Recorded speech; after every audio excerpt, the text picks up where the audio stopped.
bertanya boleh lagi, bertanya tentang Al-Quran Oke. juga boleh. Oke lah kak, besok saya baca syahadat aja lah biar nggak karangan tadi kitabnya. Waduh, kok cepet banget syahadatnya. Jangan gitu, berpikir dulu deh, buktikan dulu. Jangan, nggak boleh gitu, Iya. jangan putus asa begitu. Gini loh, saran Uni, pelajari dulu Bible. Kamu kan ada Bible di rumah? Jangan Uni, langsung gas. Uni gimana sih? Jangan, dia kan harus belajar dulu. Nanti kalau dia masuk ke Islam terus keluar dari Islam malah repot antum. Jangan, kita ini mengajak dia berpikir dulu. Kalau dia sudah berpikir membuktikan, nanti dia sendiri yang akan syahadat tanpa kita. Ya, kan Kita itu ini sudah bukan dibuktikan. Islamisasi. Terus kamu percaya gitu? Nggak kamu cari tahu lagi?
Assalamualaikum warahmatullahi wabarakatuh. Bertemu lagi dengan channel Kristologi Muslim, channel yang akan memperlihatkan diskusi dan debat lintas agama. Pada kesempatan hari ini, semoga kita semua dalam keadaan sehat walafiat, selalu diberikan kesehatan, dan segala macam urusan dilapangkan, dipermudahkan, dan dilancarkan seperti apa yang diharapkan, dan juga diberikan segala kecukupan ekonomi, rezeki yang berlimpah yang tidak pernah habisnya dari Allah Subhanahu wa Ta'ala.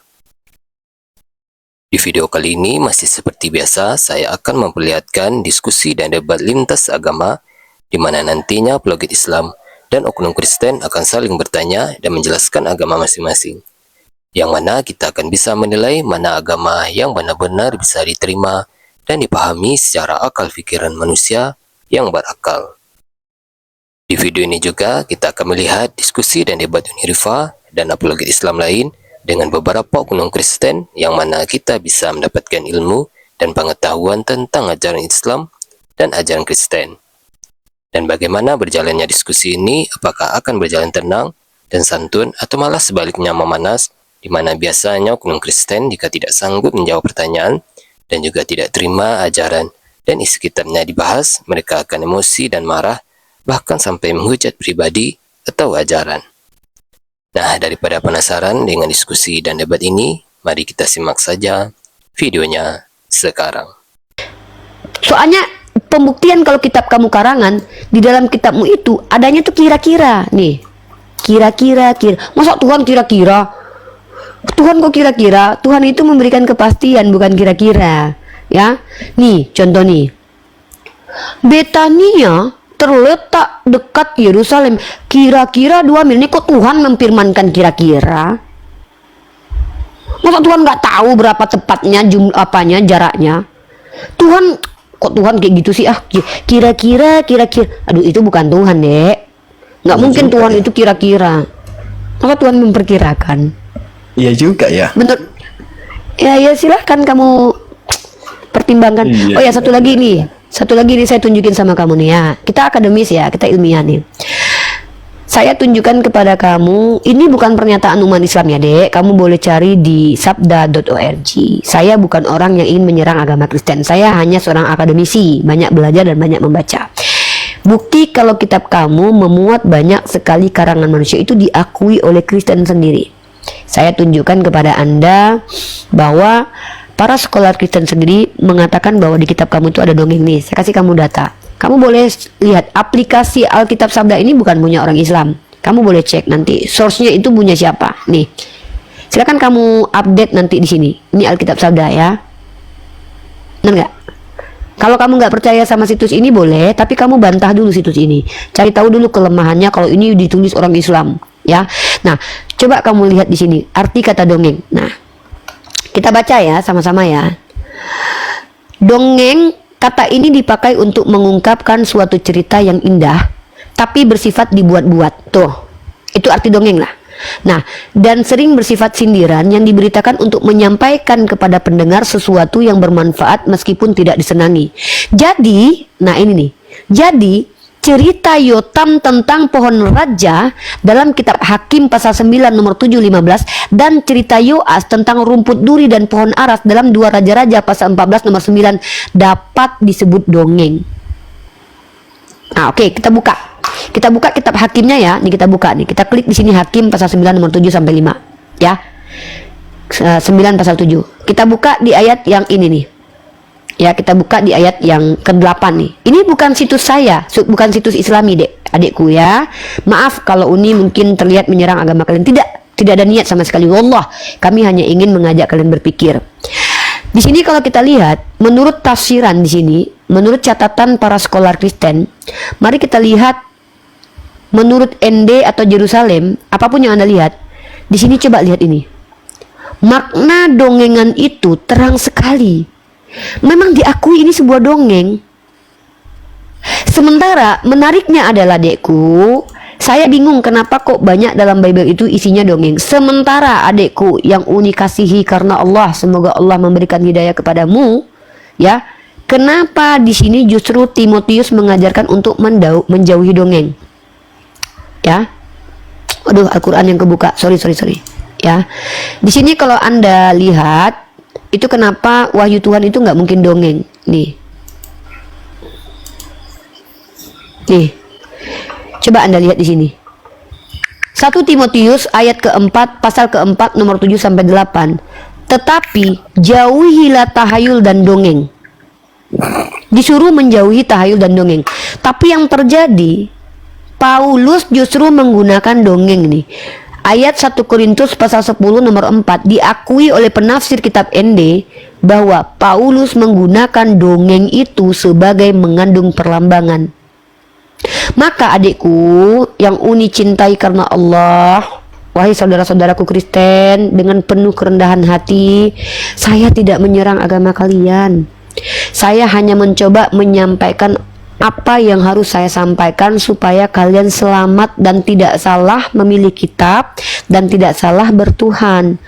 Kan sudah saya bilang, mustahil statement kebenaran itu muncul dari kitab yang salah. Seperti itu. Silakan Yipta bertanya, boleh lagi bertanya tentang Al-Quran juga boleh.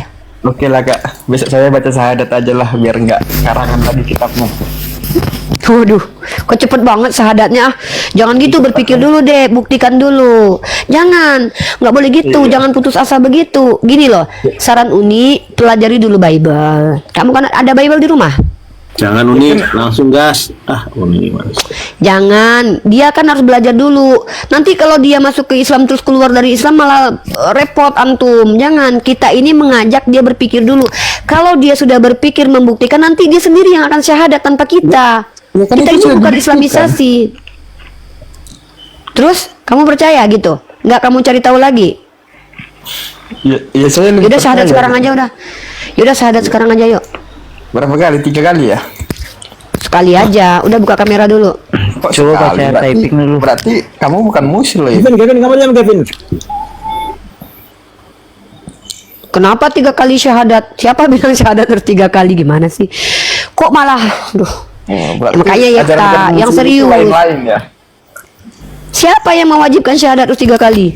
Ya, di sini di tempat saya ini saya pernah nanya gitu kalau masuk Islam. tuh Siapa gimana? nama? Katanya Enggak, harus baca siapa nama syahadat ustadznya? 3 kali. Siapa nama ustadznya yang suruh kamu syahadat 3 kali? Sini, saya pentungin kepalanya. Di mana itu dalilnya? Berarti muslim itu lain-lain itu ajarannya. Berarti karangan. Gak ada Kevin, gitu. kamu Udah diam, Yepta, Kevin. udah. Kevin diam Berarti dulu. muslim yang karangan dong. Yepta, Masa iya? gini Yepta. Yepta, kalau bicara itu kayak saya, pakai data. Kalau bicara dengan kebencian, itu bukan benar namanya. Itu namanya tendensius. Saya ndak butuh kalian tuh syahadat. Yang butuh syahadat tuh kalian, bukan saya. Sorry ya. Mohon maaf sekali lagi saya sampaikan ya. Kami umat Islam ndak butuh kalian syahadat. Karena kami udah banyak, ada mayoritas di Indonesia. Jadi syahadat Kalian itu yang berapa hampir kali punah. biar sah? Baik, Ini, Yipta, Yipta, langsung ya. Yipta. Kami tidak membutuhkan Kalau syahadat kan- ini.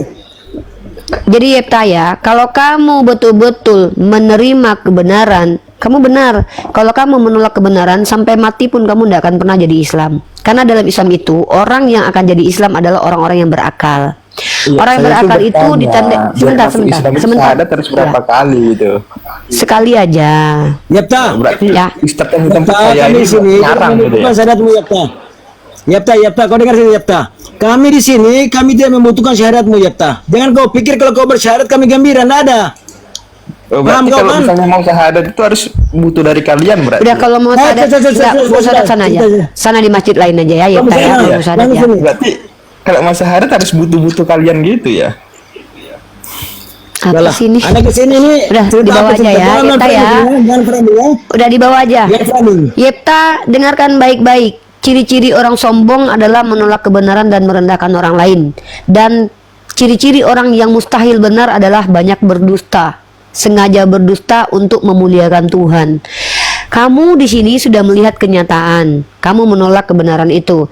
Lalu kamu mengatakan di tempat saya disuruh syahadat 3 kali. Itu dusta. Dusta yang nyata. Tidak ada kami yang percaya. Kalau ada dalilnya silakan tunjukkan. Jadi Yefta, kami tidak butuh syahadatmu. Yang butuh syahadat itu kamu, karena kamu yang akan diselamatkan. Kami di sini hanya menyampaikan apa yang kami tahu sebagai bentuk menjalankan kewajiban mengajar. Jadi kami tidak peduli mau kau masuk neraka atau tidak, nggak ada urusannya dengan kami. Nah, jadi buat Yefta, ya buat Yefta, potong cerita. kau tidak, Aku mau tanya enggak? Kevin, Bisa. Kevin jangan nampak kali Kristennya ya Kevin ya. Saya tahu Kristen nggak diajarkan adab, saya tahu. Tapi di Komal Islam kamu belajar beradab ya. Adab pertama Bisa. sebagai tamu adalah, Ya. adab pertama sebagai tamu adalah Assalamualaikum. mengikuti. Sabar dulu, sebentar ya. Bang Wan tanya dulu agama dan nama. Kevin, kamu ini gereja atau masjid Kevin? Kalau aku Islam. Kau jawab. Sekarang aku tanya kamu gereja atau masjid? Kalau aku Islam. Oke, kalau Islam di bawah, kami sih nggak butuh.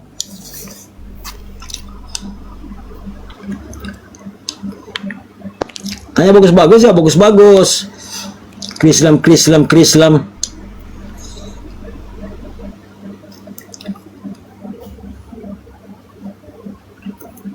Halo Francisca.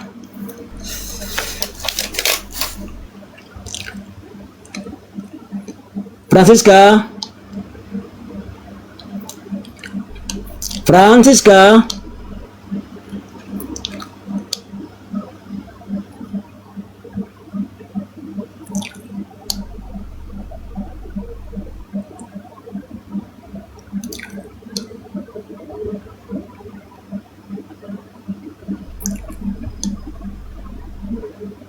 Silakan Oni, silakan. Ya, jadi teman-teman perhatikan ya.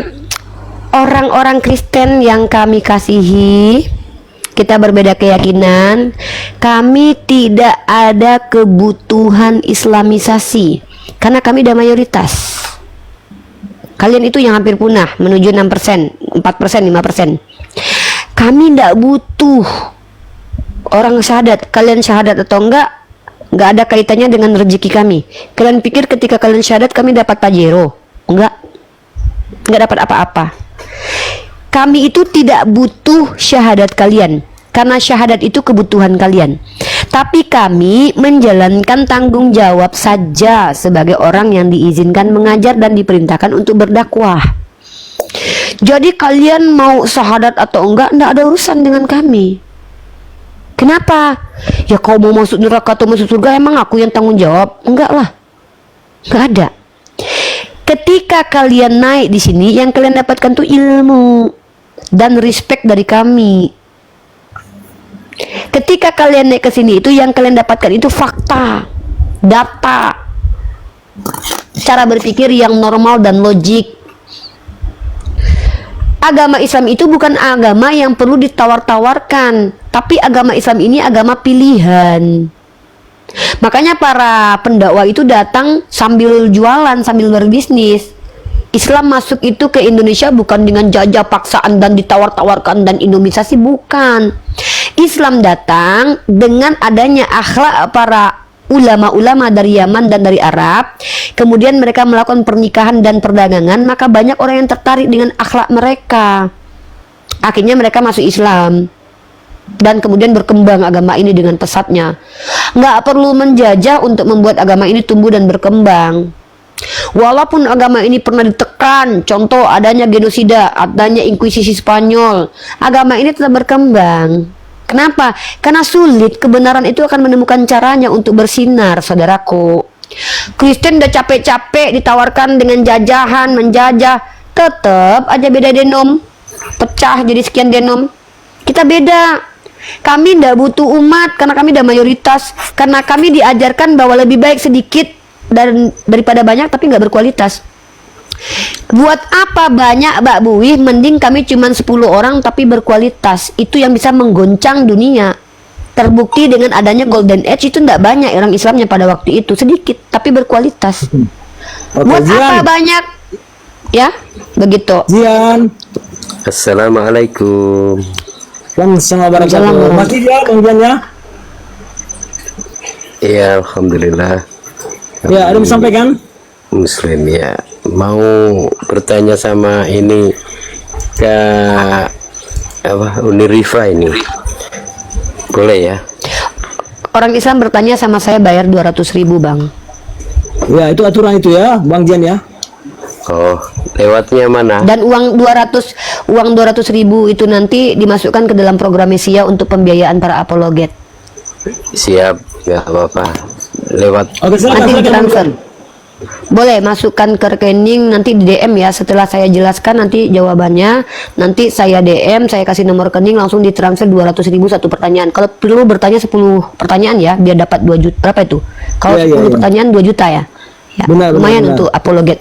Silakan sebanyak-banyaknya Bang. Satu pertanyaan 200.000. Oh. Kok carinya mahal sekali, 50 nggak boleh? Udah bertanya Ya, lah. kuliah Usah saya kan ditahu. mahal. Kuliah Jangan saya ada mahal pertanyaan, biayanya Bang. Oh, Kuliah saya mahal loh biayanya loh. iya, nggak apa-apa, wis. Bismillah. Pertanyaan 1, Tapi Oke, walletnya untuk anu ya, apologet. Untuk apologet, untuk mesia.org. Iya. insya Allah. Banyak-banyak bertanya ya Bang. Oke, pertanyaan pertama. Ya berarti pertanyaan saya harus saya ukur dompetnya dulu. Oi, bertanya lah, sudah mau tanya. Satu pertanyaan 200.000 Bang. Mau pertanyaannya pertanyaan cerdas kayak mau nggak cerdas, yang penting satu pertanyaan 200.000 Bang. Iya, saya mau tanya ini loh. Islam masuk Silakan. ke Indonesia itu lewat mana? Lalu kalau Kristen masuk ke Indonesia itu lewat apa gitu? Oke. Ini saya catat ya, akun Bang Jian 200.000 terhutang sama saya jawab ya. Bang Jian 200.000, lumayan untuk Mesia ini, buat Mesia, Saya- program Mesia.org. Oke. Saya juga Baik, nyatat ini mantap. biar nggak lupa. Mantap. Saya kasih Anda wawasan ya. Masuknya Islam ke Indonesia itu ada 2 teori. Ya, ada 2 teori. Kita tunjukkan teman-teman. Ya, teori-teori masuknya Islam. Saya tunjukkan kepada Anda. Tapi ini teori ya, artinya adalah hipotesa. Bukan Ini sejarah. iya sejarah. Kan sejarah itu kan hasil hipotesa manusia, hasil pencarian dan penggalian. Nah, Mengerti? siap. Islam ke Indonesia ya. Nah, itu kenapa saya butuh uang banyak teman-teman, karena pertanyaan orang Islam itu pertanyaan cerdas, beda dengan pertanyaan oten. Saya yang bayar mereka supaya bertanya 20.000. Nah, ada namanya teori Gujarat, ada namanya teori Persia. Yang sebenarnya itu yang paling sering disebutkan itu teori Gujarat. Nah, kalau yang saya pelajari itu 2 teori. Yang beredar itu ada sekitar 4 teori. Kan ini hipotesa orang-orang nih. Contoh, ada para peneliti menemukan di tempat di Sumatera Utara itu sudah ditemukan jejak-jejak peninggalan Islam dengan adanya nisan bertuliskan Arab, dan digali itu sekitar abad 6 dan 7. Nah, kenapa seperti itu? Karena orang-orang Arab itu mencari tumbuhan bernama barus. Tumbuhan bernama barus yang disebutkan sebagai kapur di dalam Al-Quran sebagai minuman ahli surga. Ternyata tumbuhan ini adanya di Sumatera Utara, dan ada teori yang mengatakan bahwa orang Arab itu sudah datang ke Sumatera Utara untuk mencari tumbuhan ini. Maka pedagang-pedagang ini, para pebisnis-pebisnis ini datang ke Indonesia. Itu teori. Ada juga yang mengatakan pedagang-pedagang dari Gujarat, begitu. Nah, jadi mereka itu barus ya, nama ininya barus, tapi di dalam Al-Quran itu kafur. Teman-teman kalau dengar istilah kafur barus ya, salah satu benda yang bisa mengawetkan ya, saudagar-saudagar dari Arab itu sudah masuk ke Indonesia. Kafur barus yang diperkirakan putih. Ya, itu beda. Itu beda. Ya, ini sejenis tumbuhan ya. Dan ini ada teori yang mengatakan bukti-bukti konkret secara arkeologi ya gitu, ditemukan nisan-nisan bertuliskan Arab. Nah, ini teori, ini hipotesa.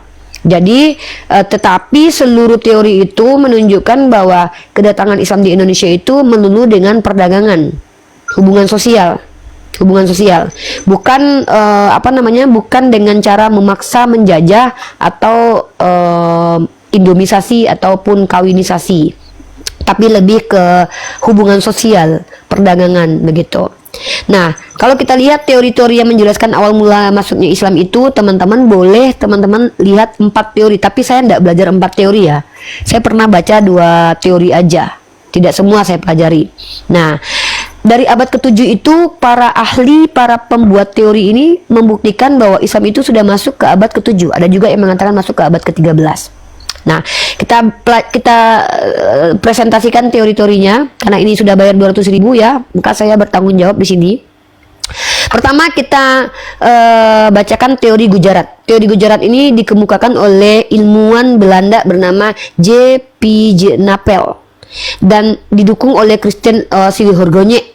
Ya, si Christian Osnok Horgonye. Nah, menurut mereka, jadi yang memberikan teori ini bukan orang Islam, ya, tapi mereka-mereka yang bahkan non-Muslim. Teori Gujarat ini beranggapan bahwa agama Islam dan kebudayaan Islam dibawa oleh pedagang dari Gujarat, India, yang berlayar melalui Selat Malaka. Nah, ini menurut teori mereka, Islam itu masuk ke Indonesia pada abad ke-13. Nah, pergerakan Islam itu di Eropa itu sudah berlangsung di abad 10, 11, 12. Ya. Nah, teori ini diyakini oleh Horgonye karena adanya hubungan dagang antara Indonesia dan India. Nah, teori Gujarat ini diperkuat oleh penemuan makam Sultan Samudra Pasai, Malik As-Saleh pada tahun 1297. Makam Maulana Malik Ibrahim yang keduanya bercorak Gujarat serta tulisan Marco Polo. Namun terdapat kelemahan. Nah, dia ada kelemahan teorinya. Jadi teori itu punya penguat, punya kelemahan karena ini kan hipotesa manusia nih, hasil kajian manusia. Kelemahan teori Gujarat ini ditentang oleh G.E. Morrison, jurnalis asal Australia, yang mengatakan bahwa belum tentu Islam ini datang dari Gujarat. Karena gara-gara adanya penemuan-penemuan yang coraknya corak Gujarat, ya, ada gara-gara ada batu nisan belum tentu nih dari Gujarat, gitu loh. Karena masyarakat Gujarat itu di abad ke-12 menurut si pembantah teori ini masih beragama Hindu, begitu. Nah, yang kedua adalah teori Persia namanya. Nah, teori Persia ini dibawa oleh seorang ahli bernama Hussein Jajadiningrat dan Umar Amir Hussein. Menurut mereka, Islam masuk ke Nusantara melalui para pedagang dari Persia, bukan dari Gujarat. Persia adalah sebuah kerajaan yang saat ini kira-kira berada di Iran. Nah, teori ini muncul pada saat abad ke-13. Ajaran pada waktu itu ajaran Syiah yang berkembang, berasal dari Persia. Nah, makanya ada peringatan 10 Muharram Islam Persia yang mirip dengan upacara peringatan Tabut di Padang, ya, di Sumatera Barat dan Jambi. Nah, kemudian teori yang saya tidak pelajari ya, saya cuma pelajari 2 teori itu. Ada lagi namanya teori Cina, dibawa oleh orang Cina. Islam berkembang di Nusantara berasal dari para perantau Tiongkok. Nah, masyarakat Tiongkok sebenarnya sudah memiliki hubungan erat dengan masyarakat Indonesia jauh sebelum Islam dikenal di Indonesia. Pada masa Hindu Buddha, etnis Tiongkok telah berbaur dengan penduduk Islam melalui perdagangan.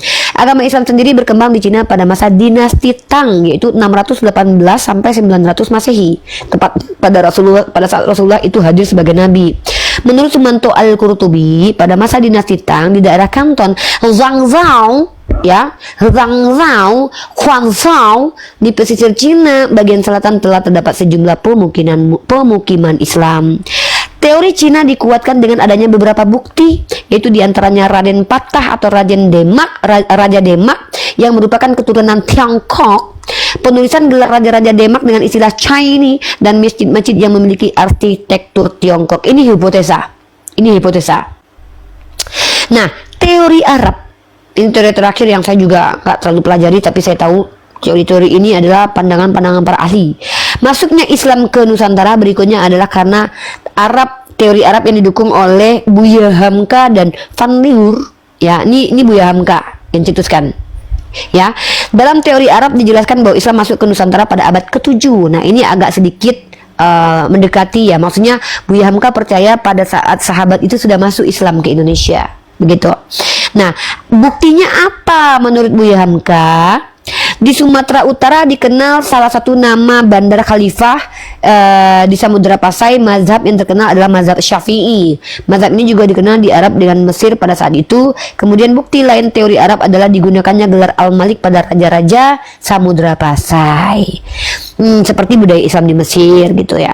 Namun teori ini memiliki kelemahan. Setiap teori itu pasti ada kelemahan lah, namanya kepada manusia pasti lemah gitu. Tapi tetap saja tidak ada satupun ahli, bukti arkeologi, para ilmuwan baik orientalis, baik eksternal, internal membuktikan bahwa Islam datang ke Indonesia dengan modal penjajahan seperti Kristen masuk ke Indonesia.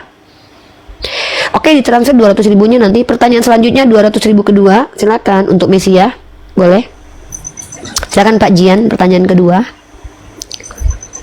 Kan itu tadi penjelasan soal Islam yang masuk ke Indonesia. Iya, terus harganya 200 ribu itu. Belum dijelaskan.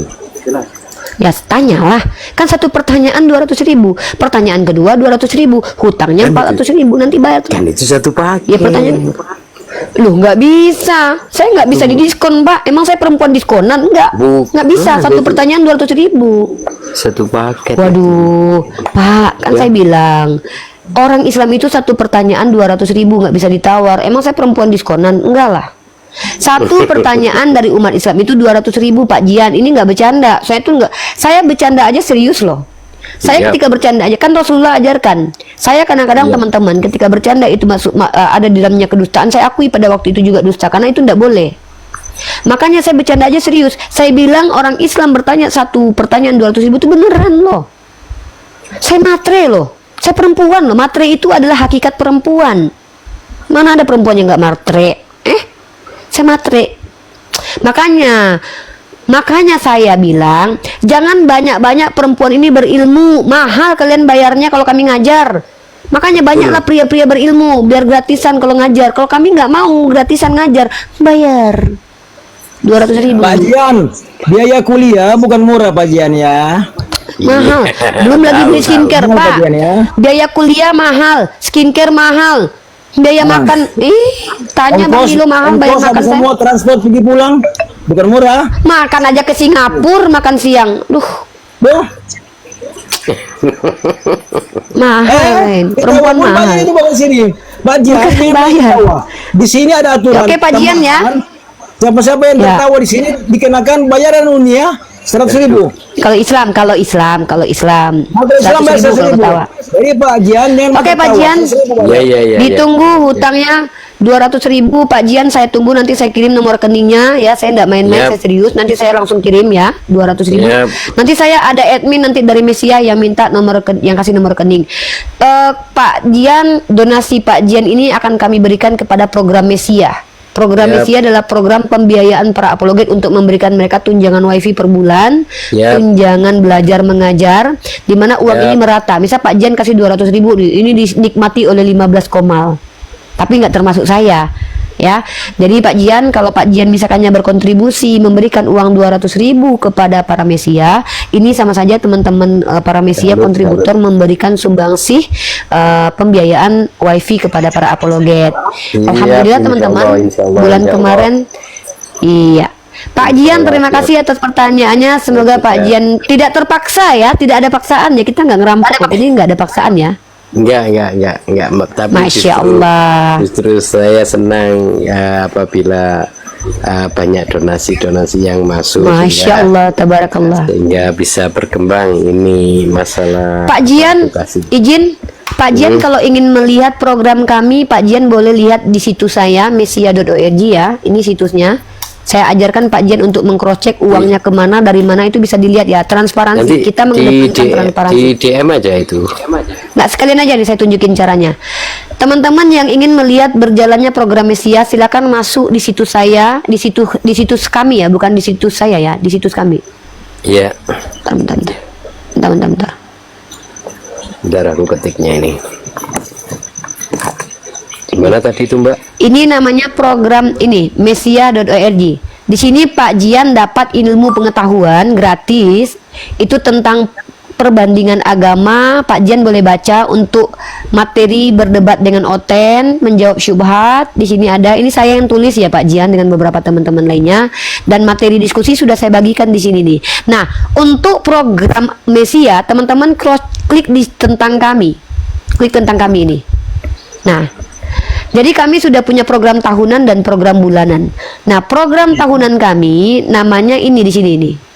Mesia.org adalah situs dan program pemerhati apologet dan umat dalam konteks dialog lintas agama. Program kami ini ada program tahunan dan program tunjangan kesehatan dan belajar dan tunjangan makan untuk para apologet dan tunjangan wifi. Nah, para pengurusnya namanya di sini ada nih. Nanti saya ganti, ada beberapa yang sudah diganti. Nah, kemudian teman-teman, ini namanya, ini yang pertama. Ini pengumuman resmi Komunitas Peduli Pemerhati Apologet tanggal 25 Desember tahun 2025. Dengan penuh rasa syukur, Komunitas Peduli dan Pemerhati Apologet Mesia.org menyampaikan bahwa pada tanggal tersebut telah disalurkan dana wifi sebagai bentuk dukungan dakwah dan perjuangan apologi Islam. Nama penerima pertama adalah Komal Kata Bible, Komal Gregorius, Bang Faruk, Nandar, Papi Gembala, Pastor Odin, dan Komal Daman. Donasi yang kita keluarkan 2.450.000. Nah, transparansinya dilihat dari sini. Uang masuk itu kita tahu. Para kontributor itu punya nama atau ID. KM002 ini adalah nama ID para kontributor. Mereka tidak mau kasih nama. Kalau ada yang nama nanti kita bikinkan nama. Jumlah mereka memberikan itu 1.300.000. Jadi ada jumlah pengelolaan uangnya itu kita tampilkan di situs ini. Contoh seperti ini, uang kontributor masuk bulan Oktober, sisa saldonya kita lihatkan di sini, ya. Contohnya begini ini. Jadi kita perlihatkan di sini. Insya Allah kita berusaha untuk amanah. Contohnya begini ini.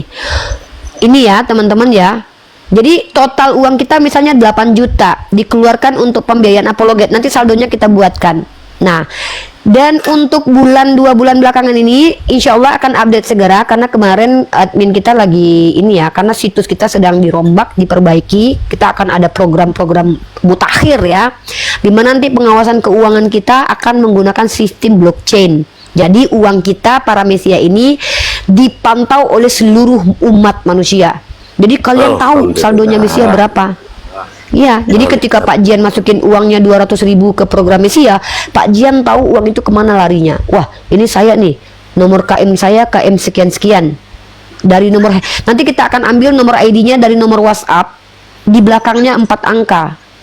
Maka nanti Bapak tahu itu nomor handphone saya tuh. Berarti itu duit saya tuh. Larinya kemana, sisanya berapa, itu Bapak pantau nanti di Mesia, di situs ini. Jadi transparansi Mesia ini enggak usah dipantau lah.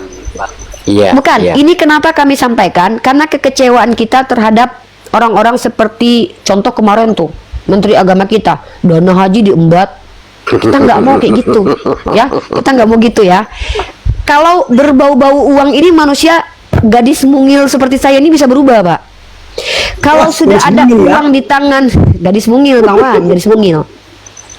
Bayangkan ya.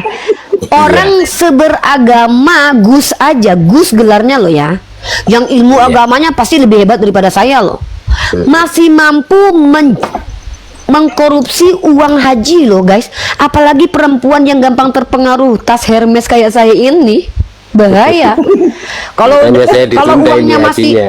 iya, kalau uang masih cuman sekitar 20 juta mungkin masih kecil. Kalau udah miliaran nanti mata saya kalap. Aduh, enak dibawa ke mall. Bahaya. Supaya itu tidak terjadi karena kita ada di dalam diri kita itu setannya, maka uang ini diawasi oleh semua umat. Saya nggak bisa colong. Gimana mau nyolong? Nanti Bang Wan nampak, Apa ini namanya, Pak, Uni? saya tengok tuh. Apa nama setannya Uni? Yang di lagu. Ya, setannya setan.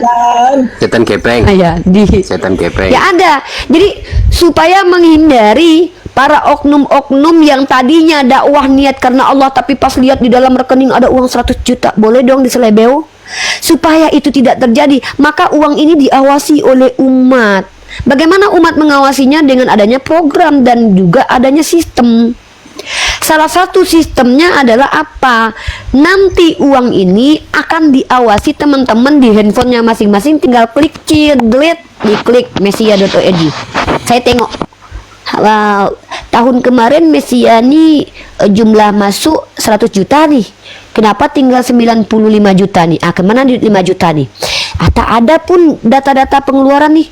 Oh, ternyata 5 jutanya dikirim ke Bang Faruk, ke Tante Mika, biaya operasi kelamin. Saya DM dulu lah Tante Mika. Tante Mika, ini saya tengok, ya ini bisa kasih contoh ya. Tante Mika, saya tengok di situs Mesia, awak dikasih uang Mesia 5 juta operasi kelamin. Betul tak? Saya tak terima duit itu. Nggak ada saya itu. Wah, maka umat wajib melaporkan kepada polisi terdekat. Unirifa korupsi nih. Mati saya. Duit itu saya pakai beli skincare. Gimana ini? Saya harus bertanggung jawab. Maka uang ini tidak bisa dipakai 1000 perak pun, karena apa? Bahkan Berarti uang yang siapapun masuk bisa, tanpa siapapun bisa ngecek gitu. Oh iya, karena ini akan dipublish berskala. Contoh gini, saat ini yang mengawasi uang ini para kontributor. Ini saya tunjukkan ya. Bang Wan ini salah satu orang yang berada di grup kontributor ya. Bang Wan salah satu kontributor kita. Bang Wan ada di dalam grup tersebut. Nah, untuk sementara masih grup ya, masih orang yang punya uang yang memantau uangnya. Belum netizen seluruh alam semesta ya. Nanti sudah netizen alam semesta. Kita usahakan semua umat boleh menyaksikan. Ini saya kasih contoh ya, ini contoh. Ini grup kontributor. Ya, ini grup kontributor. Ini contohnya yang Bang Jian ya. Transparansi keuangan Mesia ini begini. Jalannya begini. Ini namanya grup kontributor nih. Nih ya. Di grup ini ada Bang Wan. Maka kita ada laporan keuangan di sini. Bismillah, laporan keuangan Mesia bulan Desember 2025, saldo akhir 18.253.500. Pemasukan bulan Januari nih, kita listkan di sini. Nah, pembayaran bulan Januari. Pertama, bayar bahasa Aramaik Nandar 1 juta. Bayar kursus bahasa Arab 3 orang apologet 852.000. Ini pengeluaran bulan Januari nih. Nanti di akhir bulan saldonya kita tuliskan. Jadi semua para kontributor kita sekarang baru ada sekitar 44 anggota. Mereka lihat uangnya kemana. Jadi ketika mereka memberikan uangnya kepada Mesia, mereka nggak dikibuli, tidak takut dikibuli, tidak takut didustai, dan mereka tahu duitnya itu jelas. Oke, Karena kalau 1000 perak pun begitu. Ukti, halo Ukti. Ukti Aufa. Salut aku dengan ini. Pak Jan, sebentar Pak Jan. Oke. Ukti Aufa. Ukti Aufa. Ya, Waalaikumsalam warahmatullahi wabarakatuh. Ada yang mau sampaikan Ukti?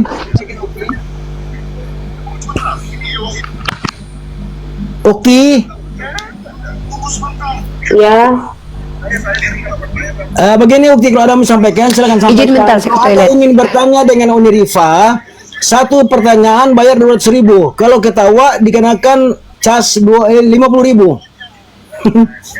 Silakan Ukti.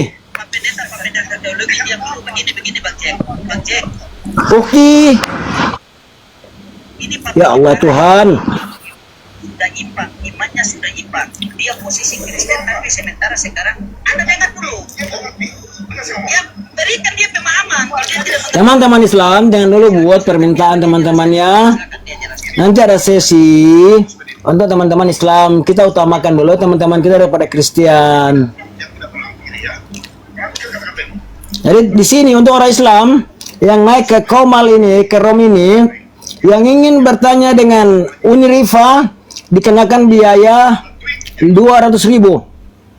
Kalau ketawa ya dikenakan biaya 50.000. Jadi kalau naik di sini pastikan jangan terlalu banyak bertanya, jangan terlalu banyak tertawa, karena itu dikenakan biaya 50.000 nih ya. Kalau pertanyaannya lewat typing aja. Atau typing enggak Nggak, apa-apa. kalau itu nggak apa-apa. Jadi gini Pak Jian, sebenarnya saya membuat aturan kalau umat Islam bertanya itu bayar 200.000 sebenarnya memaksa Ya, tapi teman-teman aku- bersedekah Nggak, sebenarnya. Tapi aku salut, Sebenarnya aku, itu. salut aku Uni. Mantap ini. Berarti saya Yang pertama juga, itu yang juga merasa apa ya, mendukung adanya Masya ya Allah, Masya Allah. seperti ini. Alhamdulillah banyak menyadarkan umat ini. Nah, yang kedua Pak Jian, kenapa saya memberikan syarat kepada orang Islam untuk bertanya itu bayar 200.000? Karena sebenarnya kan saya ini tupoksi saya itu mengajar orang non Muslim. Tapi saya lihat antusias teman-teman Muslim itu mungkin ingin sekali naik ke Komal, mungkin ngobrol. Nah, ketika ngobrol harus ada konsekuensi bahwa kalau cuma ngobrol enggak bayar, tapi kalau bertanya kenapa bayar? Supaya teman-teman itu uangnya bukan untuk saya. Bayar itu nanti teman-teman misalnya bertanya, nanti teman-teman kasih 200.000 ke Mesia, itu nanti uang itu bukan untuk saya, tapi teman-teman akan berbagi kepada Bang Loding, Bang Palopo, Bang Dalbo, Gregorius, Yonatan Nandar, Bang Faruk, itu merata kepada mereka. Jadi Yes, ketika mantap. teman-teman bertanya dapat ilmu, teman-teman itu seperti melempar satu batu tapi melampaui dua pulau. Pertama teman-teman dapat ilmu, yang kedua teman-teman bisa bersedekah dan untuk kepentingan para apologet, dan pahala jariahnya itu mengalir terus ke teman-teman wafat. Karena apa? Pahala jariah itu kan ilmu yang bermanfaat. Nah, Ya kan, betul, salah betul. satunya. Nah, jadi seneng aku. kalau selagi uang Mesia itu membiayai belajar bahasa Inggrisnya Bang Loding, belajar bahasa Inggrisnya Gofur, belajar bahasa Arabnya Bang Faruk, belajar bahasa Aramaiknya Nandar. Jadi ketika antum mensupport hanya uang 50.000 per bulan, 20.000, 30, 40, ini bukan keberapaan tapi kebagaimanaan ya. Maka teman-teman sama saja membiayai mereka belajar bahasa yang kemudian pembelajaran itu dipakai untuk berdakwah. Maka ketika mereka berdakwah dengan ilmunya, antum semua dapat pahala jariahnya. Betul. Gitu. Mantap. Dan motonya Mesias ini, kami tidak mengcover keinginan mereka, tapi kami mengcover kebutuhan mereka. Kebutuhan pertama mereka adalah tunjangan wifi. Ini terinspirasi dari Bang Wan yang membiayai wifi saya dan wifi-nya Yonatan Nandar selama setahun. Jadi terinspirasi dari Bang Wan, kami Barakallah. berpikir Barakallah, Bang saya dapat tunjangan wifi dari Bang Wan nih. Apakah saudara saya yang lain dapat? Ya saya kan nggak tahu, saya kan nggak nanya-nanya sama Bang Wan. Untuk supaya teman-teman saya yang lain juga dapat tunjangan wifi, tunjangan kesehatan, tunjangan makan. Kalau perlu nanti para apologet ini tuh kita biayai bersama mereka berdakwah. Saya nggak usah lah, saya nggak usah. Wallahi saya nggak perlu, saya nggak apa-apa. Nggak apa-apa. Kalau bisa Nggak kita apa-apa. biayai bersama, ya kita Nah, biayai bersama apologet ini. Ada 15 komal ini, stagnan di 15 komal ini, kita biayai hidup mereka dengan ada gaji dari mereka, misalkannya 1 juta per bulan, 1.500.000. Saya yakin mereka akan semakin semangat. Nah jadi, Ya, betul. apa yang menjadi perjalanan saya 7 tahun ini, saya dulu tidak pernah berani untuk meminta donasi kepada orang. Saya tidak berani. Kenapa saya tidak berani? Saya takut pertanggungjawabannya. Saya beranikan diri saya setelah saya melihat beberapa kasus apologet. Nih saya simak ya teman-teman ya. Pertama, saya gerah melihat Oten yang berantem gara-gara donasi. Dan saya tidak mau saudara-saudara saya apologet meniru tingkah-tingkah para apologet Kristen yang bertengkar gara-gara spender dan donasi dan donatur, rebutan donatur. Saya tidak mau. Nah, saya ingin para apologet ini tidak punya donatur pun mereka ada uang dari Mesiah per bulan.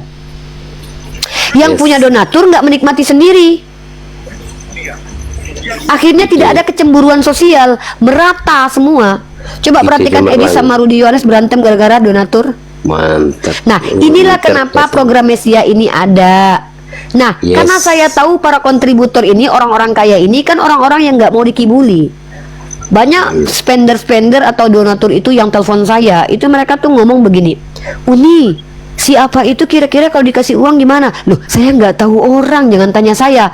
Nah, karena banyak yang bertanya ke saya, kenapa nggak saya aja ya yang membantu mereka menyalurkan uang mereka kepada akun-akun yang kita pantau memang eksis tiap hari.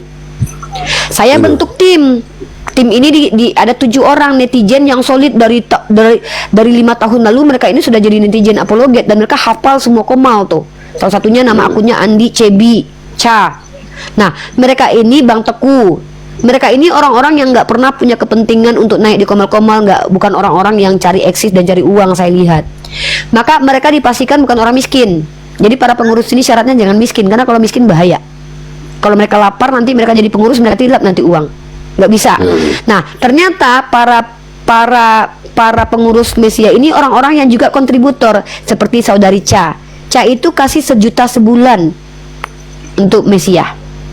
Alhamdulillah. Mudah-mudahan saya Dan dia juga bisa pengurus. Gitu.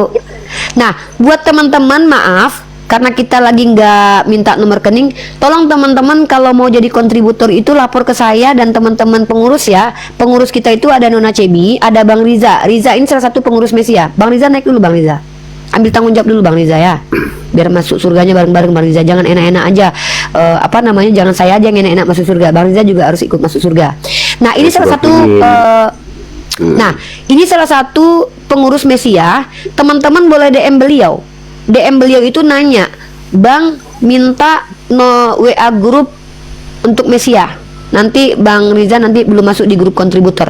Nanti Bang Riza yang kasih WhatsApp grup, kalian masuk di dalam. Nah, setelah masuk di dalam grup kontributor, baru teman-teman bersedekahnya di situ dengan cara dilampirkan di grup. Jadi kami semua tahu. Jadi nggak ada sendiri-sendiri ke saya aja gitu. Jadi semua orang lihat antum itu berdonasi. Nah, teman-teman boleh DM Bang Riza minta link grup kontributor. Nanti dikasih sama Bang Riza link grup kontributor, masuk di dalam grup itu. Di dalam grup itulah antum semua menjadi orang yang silent di belakang layar untuk memberikan kontribusinya. 10.000 per bulan, 5.000 per minggu, sehari 2.000. It's okay. Bukan keberapaan. Saya cuma bisa setahun 50.000. Gak apa-apa. Begitu. Ya, Mantap. silakan. Warahmatullahi wabarakatuh nih. Waalaikumsalam. Waalaikumsalam, Bang Riza. Wabarakatuh. Bang Riza nanti kalau ada DM di cross check ya, yang minta link kontributor nanti aku kirim. Bang Riza nanti aku masukin di grup kontributor, nanti ambil link grupnya, sebarkan di WhatsApp yang di DM yang minta ya. Kalau yang mau masuk jadi kontributor. Oke. Saya Siap, siap loh siap. Bang. Saya siap di DM dulu ya Bang. Ini tadi Ya, udah. DM dulu Bang Jian. Nanti Bang Jian insya Allah yang 200 DM itu aja, nanti Bang. masuk ke dalam. Siap. Oke teman-teman, ya itu kita close untuk Mesia program kita. Semoga Allah Ya. meridhoi program kita. Amin ya rabbal alamin. Soalnya kan Amin. dari dulu saya itu juga bingung, ingin mensupport apologet ini gimana ini caranya. Insya Allah, barakallah. Ya. Indra, Siap. Oke Bang Jian izin ya kita turunkan ya, nanti DM dengan Bang Riza ya. Bang Riza standby dulu di sini Bang. Oke. Bang Riza sibuk nggak? Terima kasih banyak. Waalaikumsalam warahmatullahi wabarakatuh. Sama-sama Pak Jian, sama-sama. oke Izin, Indra. Bang, ya. Silakan. Bentar Bang Wan, sebentar. Sebelum Bang Riza. Bang Riza sibuk nggak? Bang Riza sibuk nggak? Bang Riza sibuk nggak? Enggak sibuk sih, cuma standby aja nih. Bisa Biasa. standby ya nanti. Maksudnya memang Bang Riza di sini. Aku lihat yang pengurus nanti aku jambak supaya nanti yang mau berkontribusi DM Bang Riza langsung. Izin Bang Mauni Salai, silakan di DM Bang Riza untuk dapat link grup kontributor. Setelah dapat link grup kontributor, dibuatkan nomor ID-nya. Setelah dapat nomor ID-nya, ketika Anda transfer, nanti Anda akan ketahuan di situ. Oh, nomor ID-nya nanti dibuat dari nomor handphonenya di 4 nomor di belakang. Oh, jadi ini nomor sekian-sekian, ini nomor saya. Jadi Anda bisa lihat nanti dipublish bahwa ini uang saya udah kemana perginya. Itu untuk transparansi kita. Jadi nanti minta kepada Bang Riza grup WhatsApp. Setelah itu nanti apa yang terjadi, Anda masuk di grup itu dan kita berkoordinasi di sana. Grup itu tidak dipakai untuk membicarakan hal-hal yang nggak penting. Di situ grup hanya untuk menampilkan uang yang masuk. Ya, Bang Riza sekarang saya masukin ke grup kontributor ya. Kemarin Bang Riza masih di grup Mesia. Oke, lanjut Bang Ban. Oke Indra, Indra tolong buka mute. Saudara Indra. Aduh. Indra. Assalamualaikum. Waalaikumsalam warahmatullahi wabarakatuh. Islam ya. Ada yang mau sampaikan Bang Indra?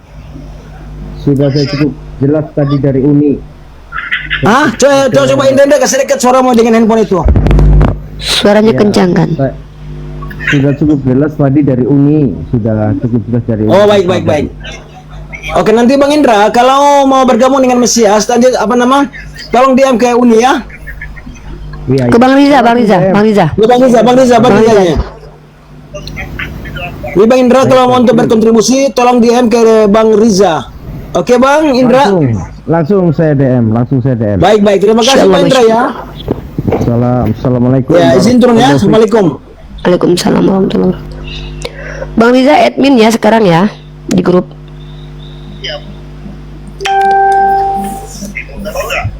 Bang Riza nanti kalau ada yang DM kasih link grup itu ke mereka biar mereka masuk. Nanti ketika mereka masuk langsung saya kasih nomor ID nanti.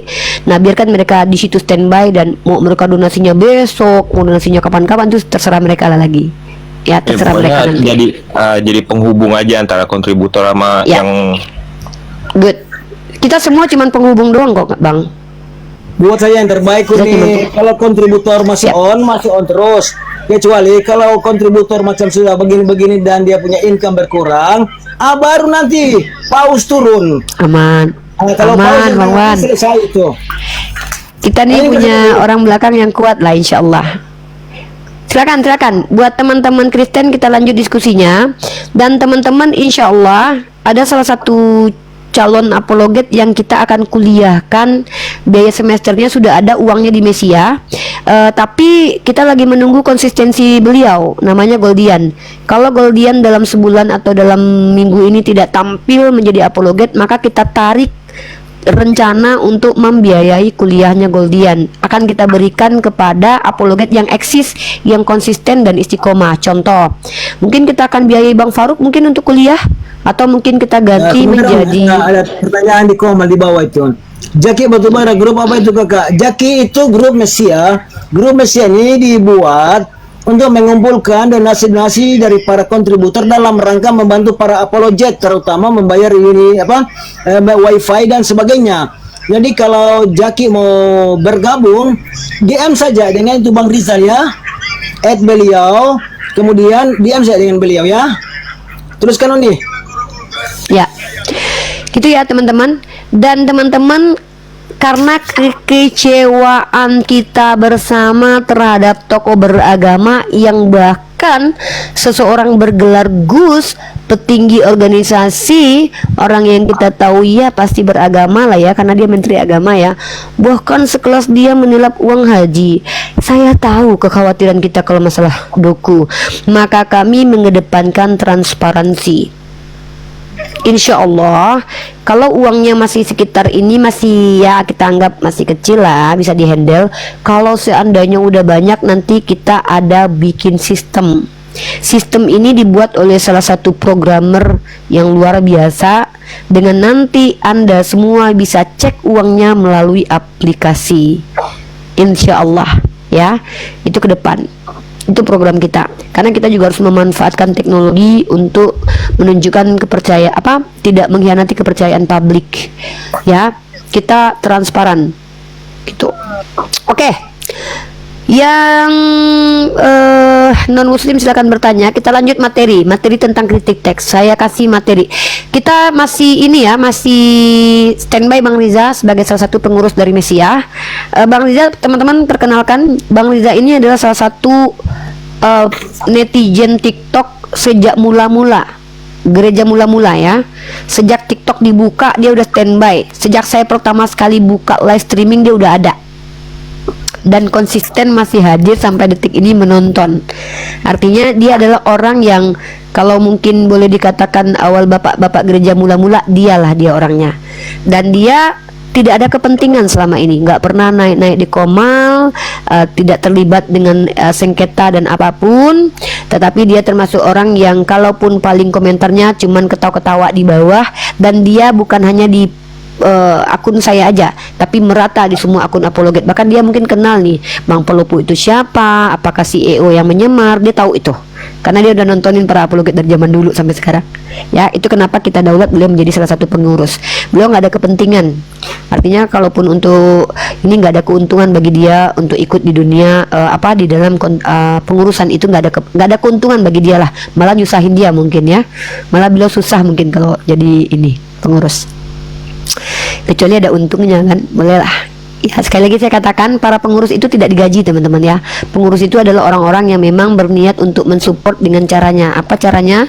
Yaitu dengan memberikan waktu dan dedikasi waktunya, waktu dan pemikirannya untuk keberlangsungan program Mesiah. Dan mereka bukan orang-orang yang tidak bekerja, maaf ya, bukan pengangguran, dan mereka adalah orang-orang yang memang tidak pernah minta-minta selama ini. Ya, bahkan di antara mereka itu adalah kontributor itu sendiri. Johan Faki, silakan ke Bang Riza. Ke Bang Riza, DM Bang Riza aja ya guys, jangan saya terlalu banyak kerjaan saya, udah saya cari donatur besar aja, nanti saya mau ketemu sama Raja Salman sama Raja Maroko ya, saya mau ngobrol sama Raja Salman nanti. Raja Salman, kita ada apologet nih, kita mau berangus ajaran-ajaran bidat dan sesat. Nah ini orang-orangnya, ada Tante Mika, ada Yonatan Andar, bagi dong duit. Nah kan gitu enak, bagi dong duit Raja Salman. Dibiayai kita. Udah saya tugasnya gitu aja, yang gede-gede aja ya, yang kecil-kecil Bang Riza aja yang ngurusin ya.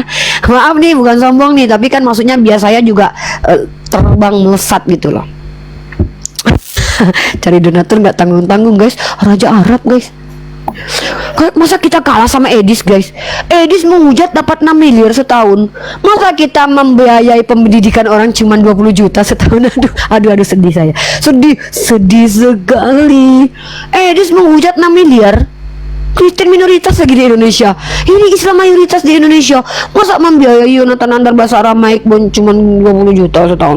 Malu banget kita nih. Malu banget kita. Masa Tante Mika nggak dibiayai? Sedih kali kan kita. Bayangkan loh, Kristen minoritas loh guys. Si Edis menghujat dapat loh 6 miliar setahun. Anak kita baca buku guys, belajar bahasa Aramaik guys, apologetnya. Masa setahun cuma 20 juta. Sedih banget kita ya. Sedih. Malu sama Edis ya. Ini cuma trigger aja, kan nggak paksa, nggak dipaksa. Umat Islam ini sebenarnya umat Islam ini rajin sedekah, cuman selama ini mungkin ya gara-gara ada menteri agamanya nyolong dana haji, jadi kayak ketakutan gitu loh. Ya, oh ini berbau-bau uang, ini bahaya nih. Nah, makanya kita kedepankan transparansi. Ya, begitu. Gitu ya. Maaf ya, bukan bermaksud menyindir menteri, bukan. Tapi kalau merasa kesindir ya itu ya udah, itu aja nggak apa-apa. Bagus loh kalau merasa kesindir. Kalau ada yang tersingkir ya bagus dong. Nanti aku buka data. Loh, kami ini pernah terlibat dalam banser NU, bukan banser ya. Enggak, jangan bawa itu. Kami terlibat dalam untuk donation ke mereka melalui provinsi punya. Jadi kalau ada yang tersinggung ngomong naik sini, nanti aku buka data. Aduh, udah berat ini masalah nih, berat nih, nggak ikut ah. Saya udah nggak mau menghadapi masalah donasian Bang Wan. Soalnya Bang Wan ya menyalurkan uang 15 anggota Masya aja itu saya kadang tuh malam ngantuk tuh, aduh kirim lagi ke ini, ngantuk saya. Jadi saya ini orangnya malas sebenarnya, jadi nggak mau terbebani saya, makanya Bang Riza yang suruh saya ambil beban ini ya. Tapi kalau digaji nggak apa-apa juga sih.